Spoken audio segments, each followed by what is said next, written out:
We're gonna drain the swamp, folks. It's gonna be so empty. Such clear water. You're gonna swim in it with your kids right in Washington, D.C.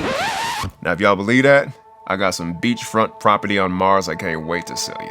So Robert Kennedy's plan to create unity actually involves helping us dismantle corporate capture, which is the actual swamp. And there's a really interesting example of that involves both Trump and Harris that I think we should dive into. So this example of corporate corruption involves a guy you might have heard of named Steve Mnuchin. Well, Steve Mnuchin got into a lot of trouble because he short sold people's houses by the tune of like $80,000 via foreclosure. He was the foreclosure guy. So when Kamala Harris was the attorney general out there in Northern California, she was urged strongly by her Consumer Protection Department to prosecute Steve Mnuchin because of his corrupt foreclosure business. And she had a record of holding big banks accountable before, so it seemed like this is what she would do.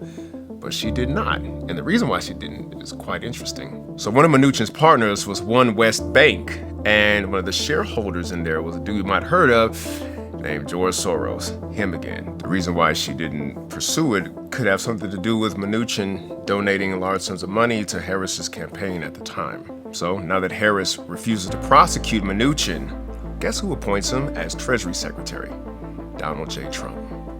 Mnuchin is just one example of how both parties are subject to this kind of influence and corruption. And me as a voter, I'm concerned about if either one of them gets into office, what's changed? More and more voters are starting to see this corrupt merger, and that's also as part of driving them to become independents who identify with neither party. And we understand that when we fight each other, these corporations profit. In fact, the former CEO of BlackRock says so himself. I think what's happening today in the markets is an endorsement of divided government. If we want to be free from this kind of corruption, it's going to have to start with the voters. We, the people, are going to have to cast our votes for a candidate who is not part and parcel to any of this madness. And that candidate is Robert Kennedy Jr.